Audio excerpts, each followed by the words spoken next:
Hey folks, had a lot of requests in the comments to do a video about Libby. She's a good old girl.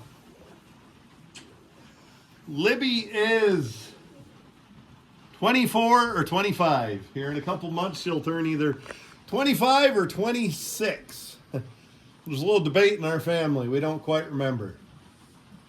I'm pretty sure I don't know. She's one or the other. I think she's 24 right now, turning 25. She's an old lady by any measure. And a good old girl. Libby was born right here on the farm. The old farm, which was connected to this one place up. She is by Dr. Rock, my dad's old Percheron stallion. That old boy was a good horse. Registered Percheron stallion, black stud. Kind of a rugged boy. Pretty good horse, old Doc was. Boy, he did it all for us, and he raised a lot of colts. And Libby is out of a Belgian mare of no particular, not on a nationwide level, no particular breeding, but at a local level, she was out of some pretty good stock. She came from some stock that was up in the Erie County by a fella named Lou Leafort, who did some pretty good pulling with her grandmother. And then my buddy Nason Long ended up with the mare. Old Bert, we called her. Pretty good pulling horse. And Bert was bred to Tom Long's stallion, Doug. And old Doug was a pretty good boy. I'm sure Doug had some good breeding if I know Tom, but I don't remember it. Doug sired a few good pulling horses. So Libby's mare had a few siblings that were pretty good. There was, so you hear the snickering. That was her mare's name, was Snickers, because she snickered like that. Razor, I can't remember. I'll get them wrong. Con was one of the horses Nathan Long pulled, and Cody and Tess was his other team, and they all did some pretty good pulling. So on a local level, she's got a little breeding, but no nationwide bloodline. She's not by a CD Rock horse or anything. We had two mares.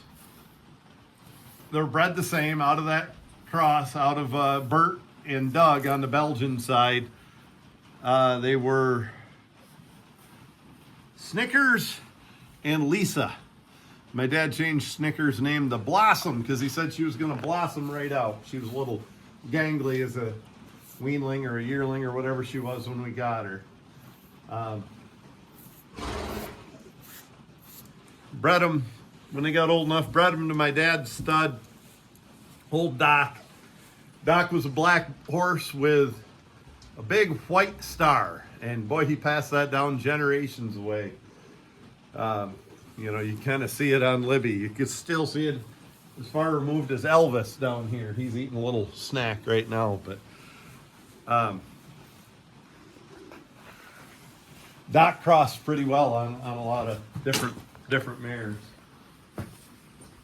Oh, Libby had not a full brother, but nearly a full brother that was the same age, Corky.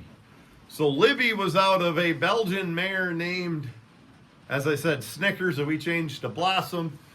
And Corky, named after a neighbor of ours, was they're both by my dad's stud Doc, but out of Blossom's full sister, Lisa, who was a very smooth Belgian mare. I mean slick.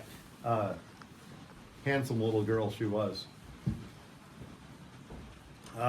Corky was named after a neighbor of ours who helped Corky Willett and helped deliver the mare, deliver that colt. And then Libby was named after an old neighbor of my dad's back when he lived in West Union, Libby. And Libby was a big woman with real rugged and strong and big broad shoulders. And Dad thought Libby was chunky like his friend Libby. And somehow that old man of my dad, he had the kind of a Charles Barkley type of diplomatic immunity. And you know, if I named a chunky horse after a woman, I'd get slapped for it. My dad went right there and was proud of it, told the lady, they were both older at the time, told the lady he named a horse after her, and she was so happy and thrilled, and it told her exactly why, because it was a chunky horse, and he named her after the chunky lady. And somehow she thought it was charming. You know, I couldn't get away with that stuff.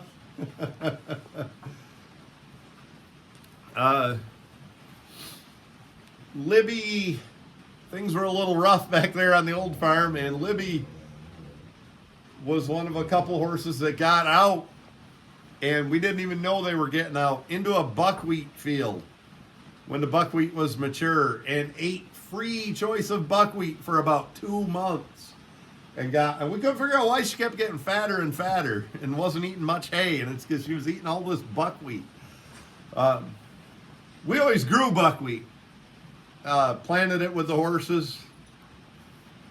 And we'd even feed buckwheat occasionally. And some of the old timers thought buckwheat was really good to get rid of worms in a horse. I don't know if there's any truth to that, but we had buckwheat and we fed it. But we fed it moderately. We didn't give them free choice of it. You know, they'd get a couple quarts with their normal grain. I don't know if there's any truth to buckwheat cleaning a horse out of worms or not. Buckwheat's a pyramid, you know, triangle, odd-shaped grain, and maybe the odd shape cleans them out. I don't know. Libby was not handled much till she was a 2, maybe a 3-year-old, and lived out the friendliest little foal we had. Just a goofball sweetheart, but we didn't handle her much. She lived outside. You know, she had everything she needed out there, and was doing well, and we just didn't handle her much. Then one day we were loading a load of horses to go get their feet trimmed, and Libby was the only one we weren't taking. We already had 5 in the trailer, which was a small trailer. We had a trailer full, and Libby got through the gate and right into the trailer.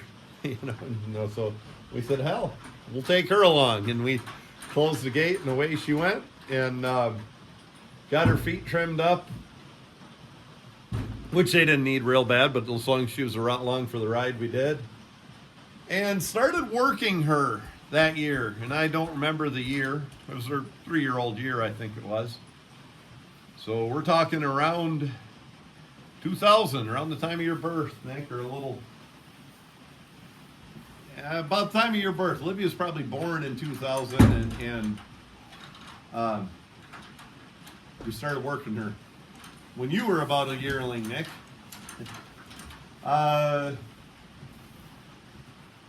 First much work I did with her, we had her in a cul-de-packer with her brother. He was kind of a taller horse. He was a different build. Like I said, nearly a full brother, out of mares that were full sisters and by the same stud. And Libby was just back then what Libby is now. Short and chunky and wide and heavy and fat. There's no getting around the word fat when you talk about Lib. And her brother was kind of more typical. You know, he was up 17-1, 17-2, kind of like most of my lightweights are.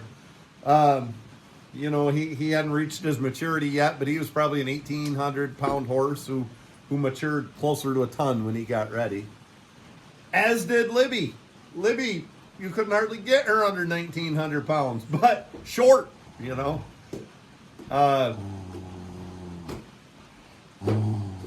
Did a little work that way, and we actually sold Libby. We sold Libby twice. We sold Libby and Corky together, her and her brother together. And they made a pretty good team, even though they were a little bit of an oddball team, with him being tall and her being short.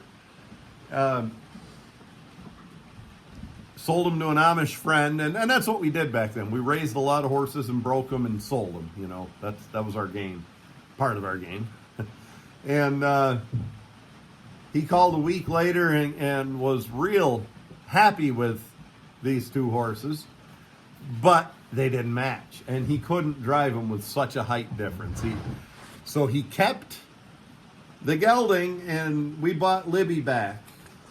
And the fella offered to, he said, you ought to take Libby right over to my dad. He'll buy her. And, you know, for some reason, my dad and I chose to take her home and keep her. That family that bought Libby's brother Corky, oh, she loves you, Nick. That family that bought Libby's brother Corky bought something like 9 colts or foals, not 9 horses by my dad's stallion. And I think 7 of them were out of my old Jill mare, same stud. And so they really knew our breeding and liked our breeding. One time they didn't like my dad's price on a pair of colts, a pair of 2-year-olds. And they went somewhere else and bought a fancy team at an auction and bought them a little cheaper. You know, by the time summer was over, they were calling and saying, we want to buy those colts, Earl, that we know what we got when we deal with your breeding compared to going to an auction and we don't know what we have. So that was kind of a fun story. The other funny thing about that day was the first day we hooked Libby and Corky together and we put whatever bridle they had on Libby. We didn't take a harness. The first day at their farm. Now, mind you, I'd driven them quite a bit. They were broke by then. And we couldn't get Libby to back up. And whatever bridle they had a bit in it, and I don't remember what bit it was, but it wasn't smooth, you know, and we run a quite a gentle bit, and they were running a little more harsh bit, and we couldn't get her to back up. It was winter time. She wouldn't back the sled in the barn. I mean, I thought I was going to break the lines hauling on her. And we thought, well, by God, we'll have to get her over that. And we never did. You know, the Amish guy kept her a week before he sent her back. And he put a different bit in her mouth, or maybe the same bit, I don't know. And they went right to work and worked fine. And when we got her home, we never had trouble backing up with her. So that's Lib. I'll tell you the second time I sold her. Maybe I should. I'll try to get to that. I guess I'll get to that point later in the story. We'll do this chronologically. I think it was Ernest Hemingway said the only way to tell a story is start at the beginning and go to the end. You know, people are outsmarting themselves trying to start in the middle or at the end and go backwards and reconstruct. We got Libby home. They kept Corky. And by the way, just a note on Corky. Corky was almost 20 years old working on the farm and skidding logs last time I saw him. And for all I know, he's just like Libby, 25 years old and still doing it. So we kept Corky, Libby, and they kept Corky. We brought Libby home and started hooking her with this white horse we had, Roy. It was a bit of an oddity. Roy was a cross away from our breeding. And the only reason we crossed away from our breeding with Roy is because, you know, we had to get away from our own bloodline. So he was, we don't want to breed a mare to her dad, you know. And so he had some show horse breeding in there.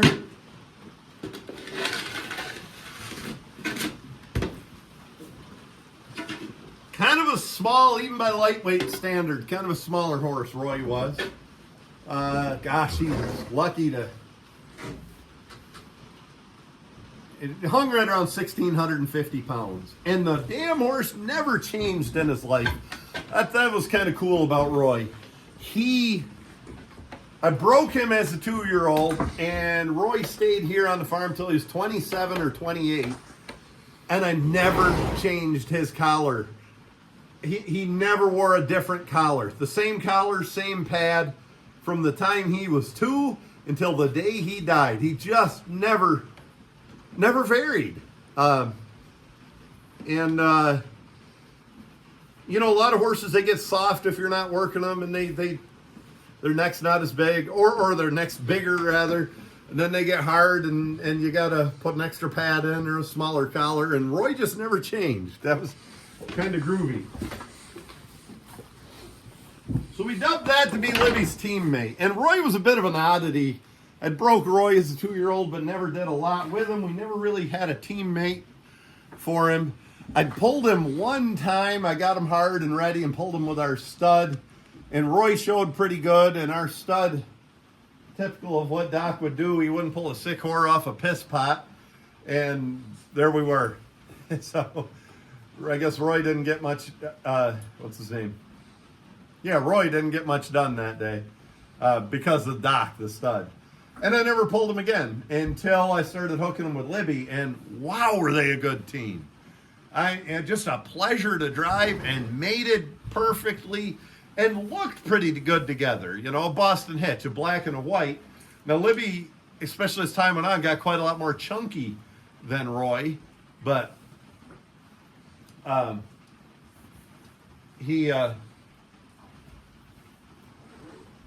made it and did well together. First work we ever did with them as a team, I don't remember. We took them, yeah, this would be the sequence. We took them to our Maple Festival Parade in Franklinville. That'd be in April. Hooked them to a big load of logs. I wish I could find pictures of it, but we had a nice parade there. And Libby wasn't afraid of anything. Brave horse. The only thing that ever bothered Libby is a hissing noise from a hose. I got done with the parade, walking her back to the trailer. My buddy's washing his show car, and she didn't love the hissing noise. Now, just like a good horse should, she handled it well, but she didn't like it, you know. And she was that way for quite a while till she realized that in the summertime, a hose gives her quite a lot of relief, and that feels good. From there, we went to a log job in Machias. And Libby's old enough to have cut the same timber twice and probably could go 3 times if I started her again. But we did a log job in Machias with her, next town over. And some of them were hard pulls, and by God, she was right there, and so was Roy. And they acted good. And I kind of knew I had a pulling team.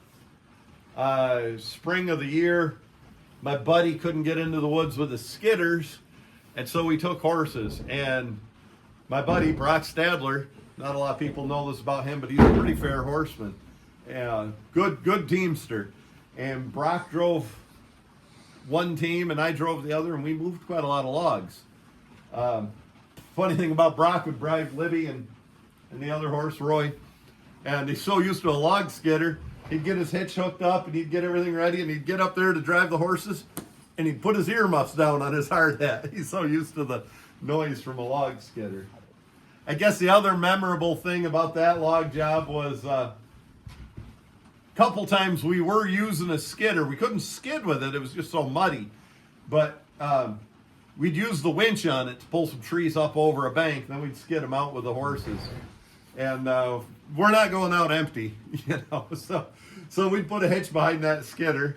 And but maybe we'd only haul one hitch a day at the end of the day. And Libby would whinny to that skidder when it would leave. She thought that thing's a stud, man. If he can haul 5 of these trees at once, I want some of that. Yeah, that's how we broke Lib. Her introduction to work. Of course, we did some farm work with him. And then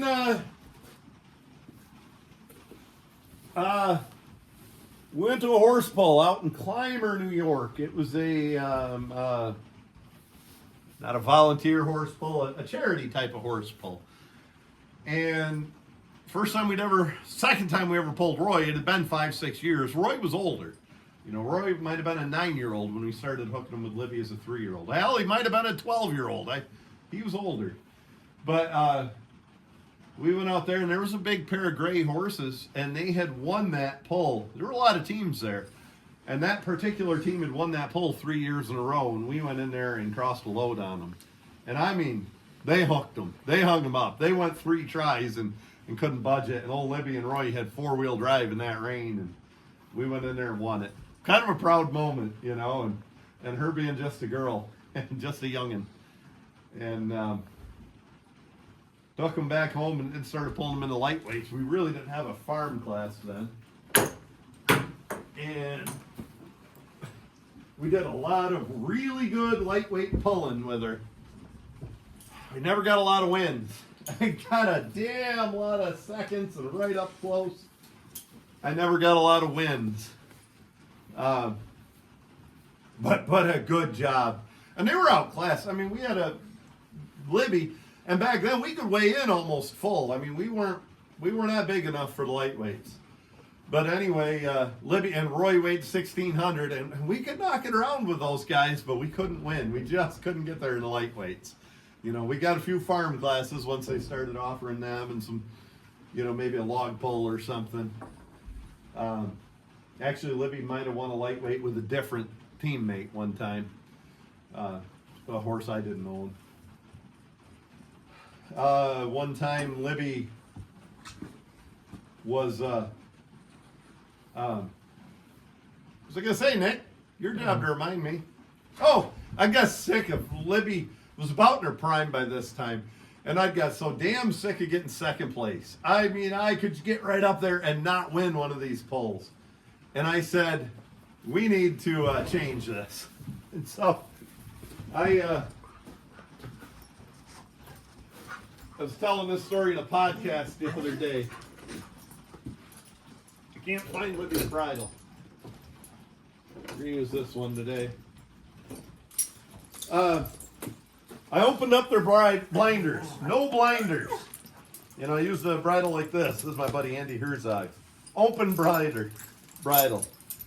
And I hooked them that way before the pull and drove them around the fairgrounds, and my God, they were pokey. The idea is to wake them up a little and spook them a little and get them pumped a little to put open blinders on a team that's not used to it. And cheating, whatever. We did it. We wanted to win. Little kids were coming up and petting them and getting under them, and they were so pokey. I went in the pole ring and drove them around about 2 times, and they just wouldn't wake up. Something happened on that 3rd time, and holy cow, did I have my hands full. And just like my buddy Donnie Middaugh told me, he said, they're not going to pull any better. Your team's already doing all they can, and half of your advantage to the rest of us is how good your team handles. Well, I went from something where I would have got second to going down to 6th place because of just what Donnie said. They didn't handle. But I'll let you in on a horse puller trick, and we all do it here and there. If a team's used to blinders and you take the blinders off, you know, the idea is one of the hookers or somebody waves, hey, waves, or waves to the crowd to be quiet, or drops the hitch and wah, does this and gets that reaction. And that's what we want. And we're trying to get a little advantage. But it didn't work. It backfired.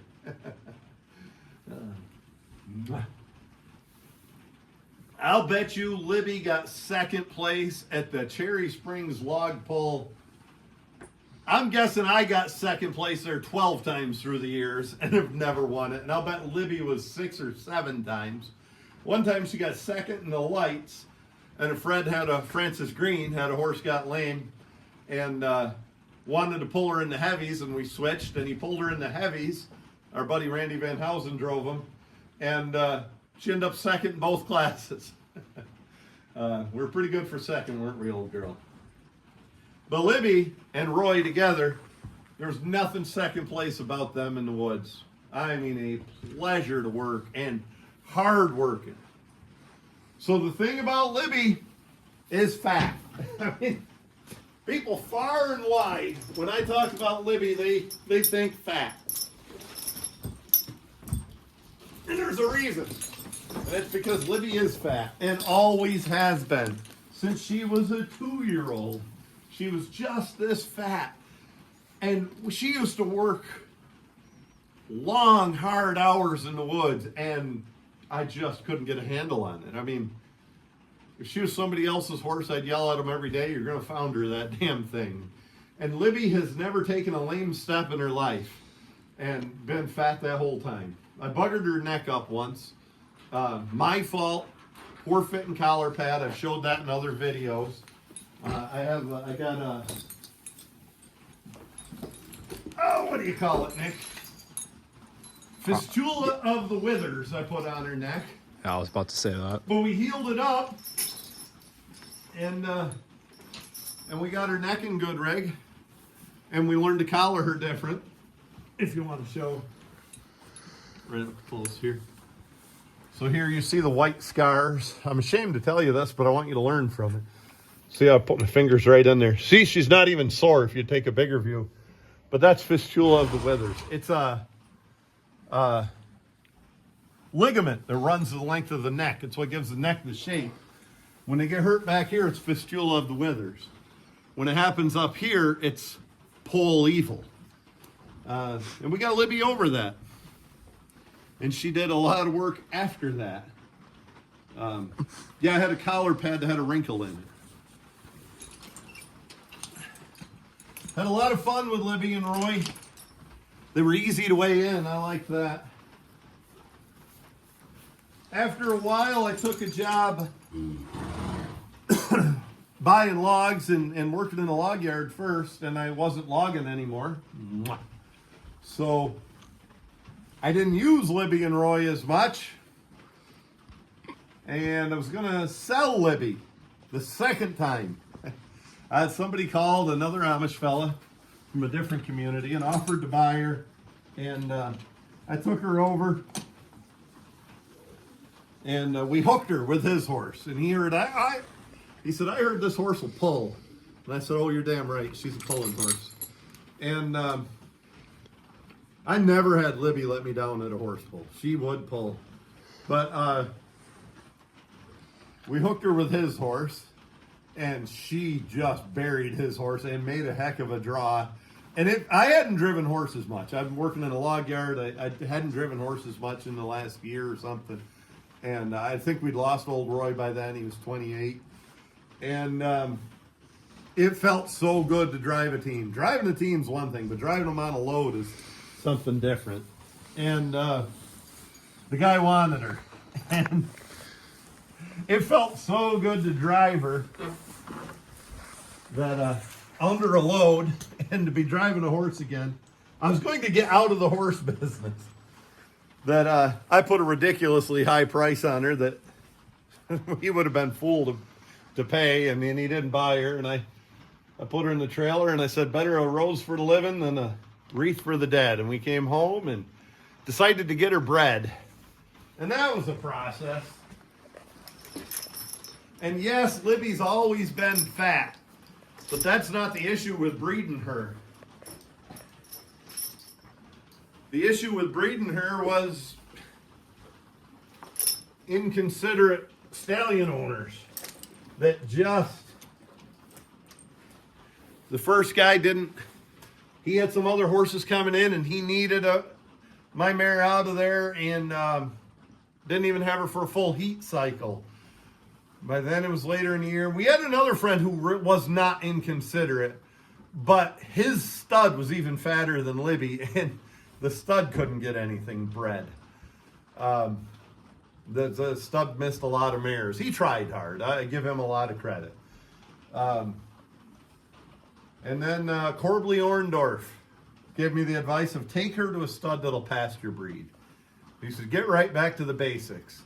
By God, we did, and we found a good one. A direct son of C.D. Rock, MCD Hooker, and we got Libby bred to him, and that's where Elvie came from. And she raised a foal by him. And we ended up buying two other colts by old Hooker. One of them's winning a lot of horse pulls today, Rocket Man. And the other one is a mare that I lost to botulism.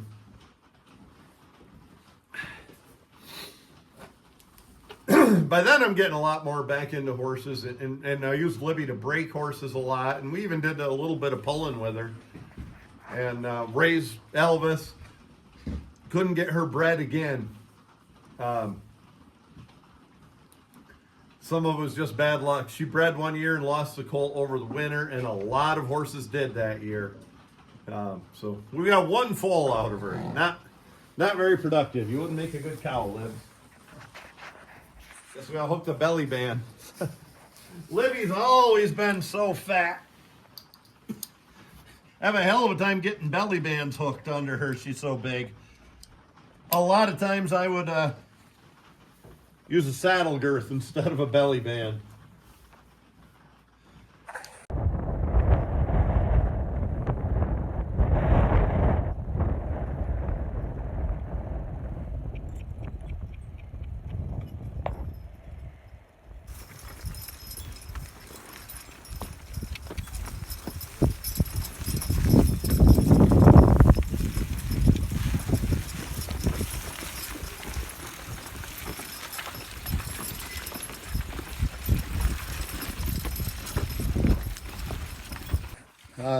Libby has not worn a harness.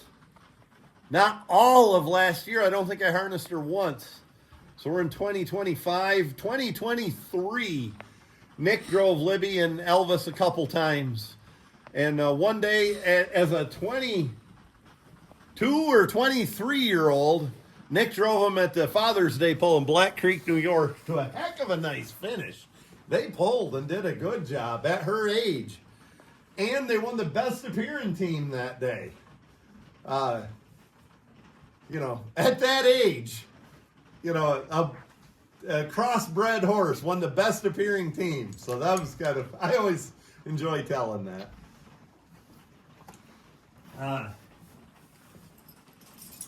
Lib never wore a check. Not a side check, not an over check or anything. Now, I don't know where her bridle is. I'm going to put a check on her today because it's already on the bridle. But you're seeing her hooked for the first time in, coming up on 2 years.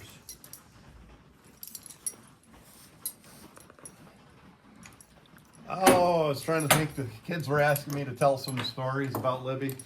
One time we were logging in Sardinia, New York, up just into Erie County. Another piece of timber we cut 3 times, actually.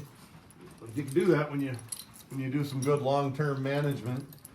My dad was driving a team, and I was riding Libby out doing a little forestry work, riding her, looking for some different trees, and he was going through a pretty good mud hole.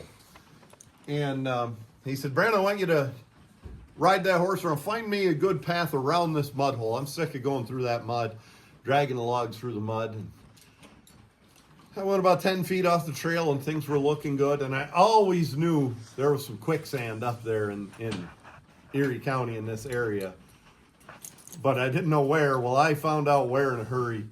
Libby was walking 1 minute and sunk and continued to sink. First she was belly deep, and then it got to the bottom of her saddle blanket there, and it never quite went over her back, and I didn't know what to do. I was riding with a long set of reins, and I didn't know what to do, and Libby's going down, and she stayed calm. That's the beauty of the old girl. She stayed calm. Good Lord, too short. She doesn't need that check. And so anyway, I took them long lines and I just tapped her on the ass and I chirped like I would if she was pulling. Like that. Whoa. See, she's as well broke as the oxen. And when I chirped, she started trying to get up and out of there because that was her sign to pull. And Libby's always been a puller. And one of her front feet, she caught on a tree root, and you could just see her muscles shake and flex. And by God, she got some traction with something else. And when she pulled up out of that mud, it sounded like a suction cup letting loose. A plunger when it lets loose. And you could just hear, kind of like when you lose your boot in the mud. And she got up and out of there.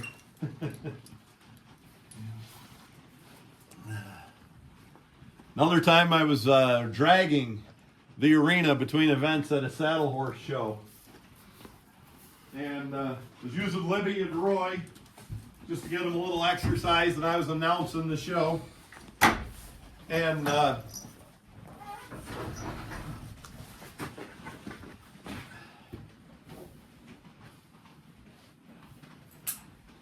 Here's her son Elvis. We're going to hook them together.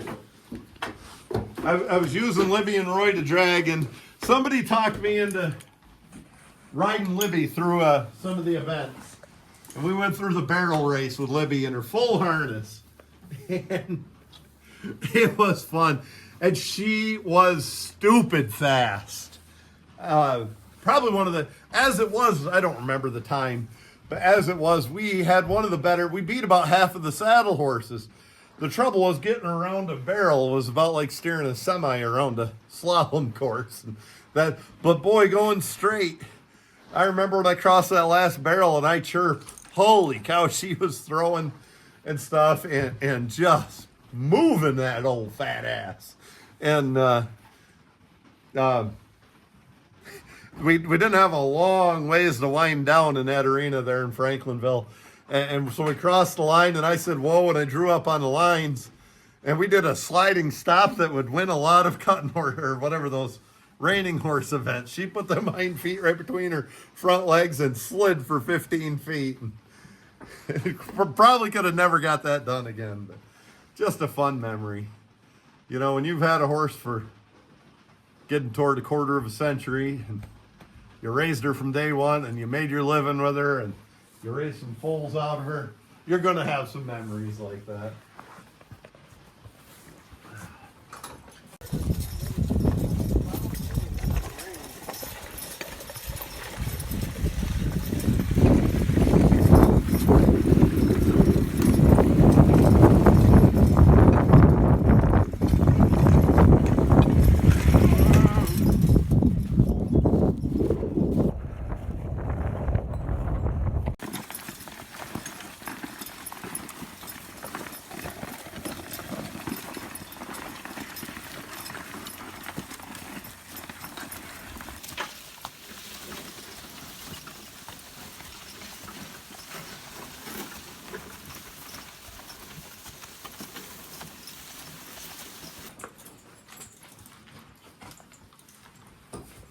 Oh, Libby's fairly healthy today. I could work her. She gets some bunches on her legs. She's not a bit lame. You know, just like Tom Brown's Junker horse has got them too. Even when he was still pulling setting records, his legs looked like that.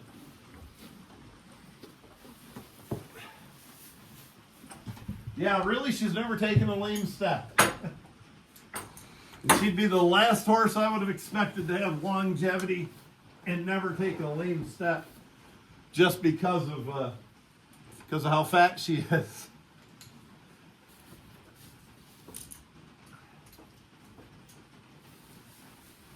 So Libby, as far as work, you know, logging, that's what we do. She's done it all on the farm also, from thrashing. You know, she must have been on a binder, because I do specifically remember hauling oats to the thrashing machine with her. And she would have been on the binder also if she did that.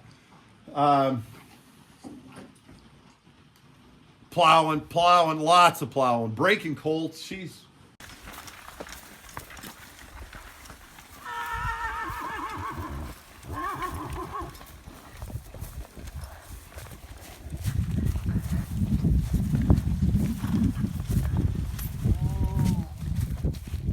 Actually, right up till last year, she was my main horse to break colts with. This is the Ainsworth pair. Donnie's doing the driving.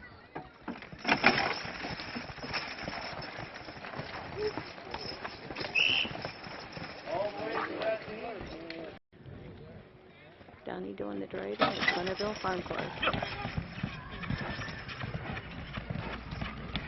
Whoa!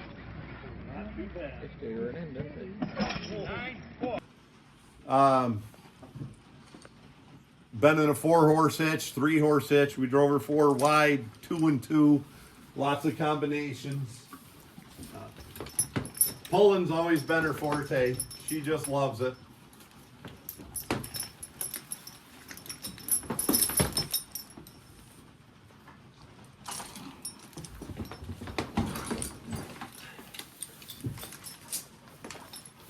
Old Elvis.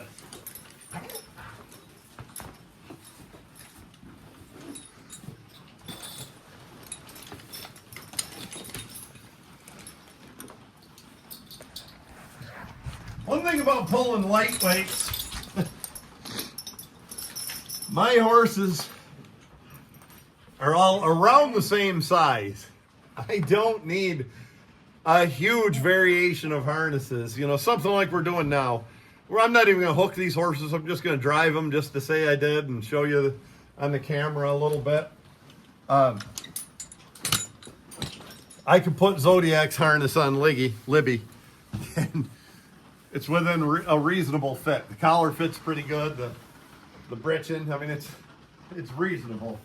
So that's one thing about being a lightweight guy. Most of your horses are around the same size.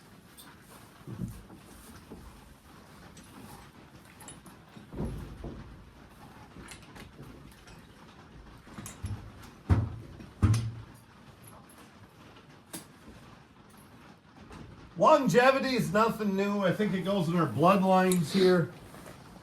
I had a mare named Jill. It was my Christmas present when I was 10. I had Jill until I was 28.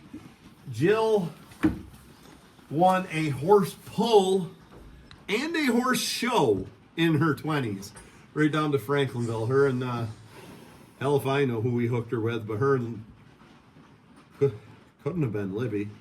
Could have been Libby. Her and somebody won the farm class, and she won a confirmation class, a show, in her 20s. So.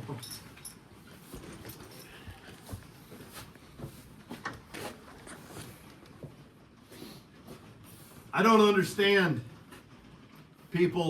why the current market trend is when a horse gets to be a dozen or so, they think they're old.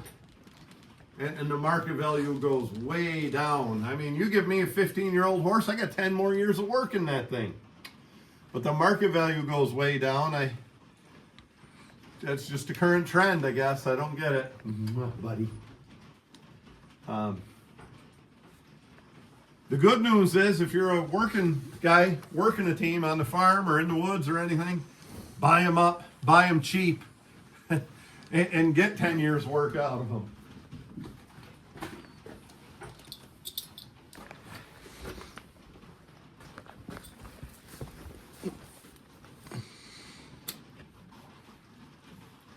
Old horses work excellent in the woods because logging is not a steady all day walk in and out of the woods. There's lots of time when you're cutting up your hitch on the landing and you're rolling logs or you're falling the next tree. So they work a little and then stop and rest or wait for you, and back and forth like that.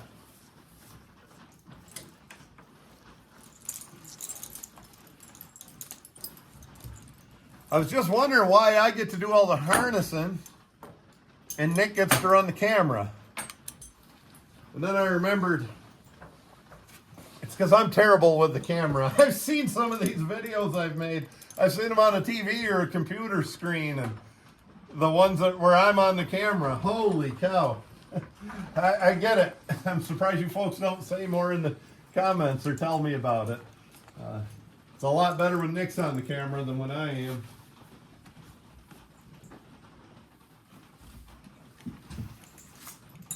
Elvis is just like his ma. He doesn't need a check either. It's already on the bridle, but most of the time I don't work him with a check.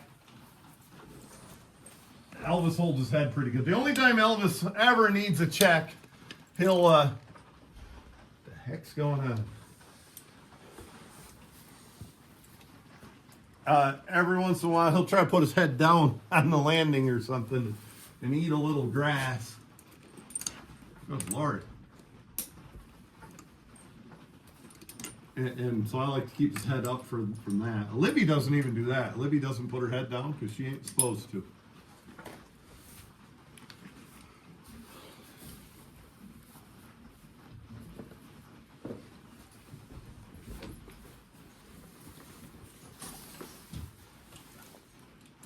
Well, there's part of the issue why that check was tight. There we go. I'm probably going to get away from these egg butt snaffles. And I haven't learned all I want to yet. But I'm starting to learn on these egg butt snaffles that I've ran recently. Most of my bits are out in the truck. But these egg butt snaffles, good hell, Nick, where's a bit? Well, they're right on the horses. So this, with Elvis, it's just a little wider and thicker. And that's not quite as comfortable on the horse as the smaller one like Mama's wearing here, the old-fashioned one.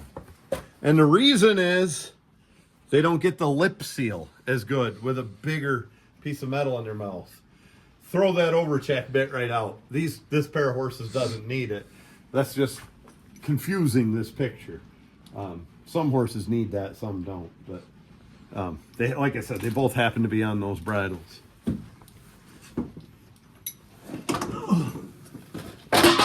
Good hell. So, the other thing, and I think it goes to the quality of your bits, but most of us draft horse guys don't spend a lot on bits. But the other thing I've heard is they are not good metal through here. And with time, they can rust from horse slobber and whatnot, and just a little hollow pin and break. And, you know, I have heard of at least one runaway because of that. Not terribly worried about that. I mean, check them from time to time. I've heard of one horse runaway because of that. And how many thousands of horses have I drove and seen other people drive that don't have that, that didn't have that trouble. Bobby Howard last year was driving with a rubber bit up the Erie County Fair, and he was on a load like 4,000 or something, and I was filming for us for the YouTube channel. You can go back and watch that. And he got done pulling, and Bobby says, Brent, and just as calm as could be, and the horses stood there, just stood there like these two are standing here. And he says to me, Brent, go ahead and grab them horses. I broke a bit. And I said, what? I broke a bit. And he was just as calm as the other side of the pillow. And I went up and grabbed the horses, and somebody brought a bit. I think Nick did. Went back to our trailer and got a bit.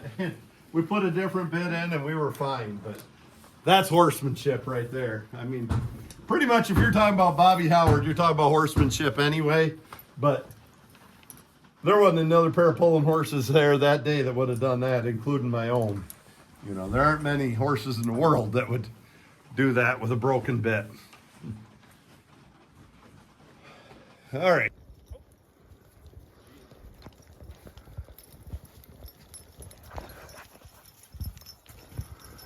Libby and Elvis. Libby's been close to 2 years since she's been hooked. She still looks good. Probably look even better if I got those burdocks out of her tail.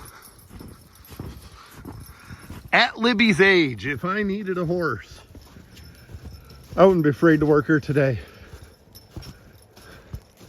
I'd give him a little time. I'd bring her back around slowly. I'd harden her in slowly. It'd be a couple weeks before I put her to work in the woods or on a plow or anything. Or if I did, it'd be little times. Bring him back this way, Nick. You know, it'd be a couple hours each day before we really got going. She's on the iron. You can keep her in the fresh snow if you want. You can really see Libby's imprint on Elvis in more ways than just physical. So that's what old age looks like around here. All right, hauled him. Whoa.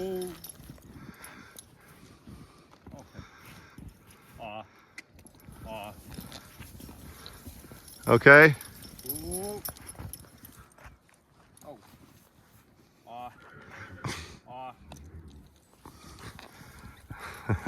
Guess Nick wants to come around this way. Let's just stop him and back him up for us, Nick. Ooh. Back. Back. She's a good old girl.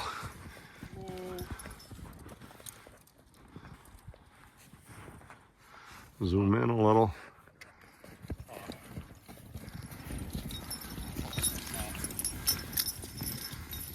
She got that booty. That's where power comes from. That's what I look for on horses. Hopefully we'll develop that on this young pair. Well, that's a wrap, folks. I appreciate you watching. Had fun talking about old Libby. My dad always said there's nothing a horseman likes talking about more than his horses. And that's the damn truth. Thanks a lot, folks. I appreciate everybody watching. And thank you, Nick, for all you do behind the scenes here.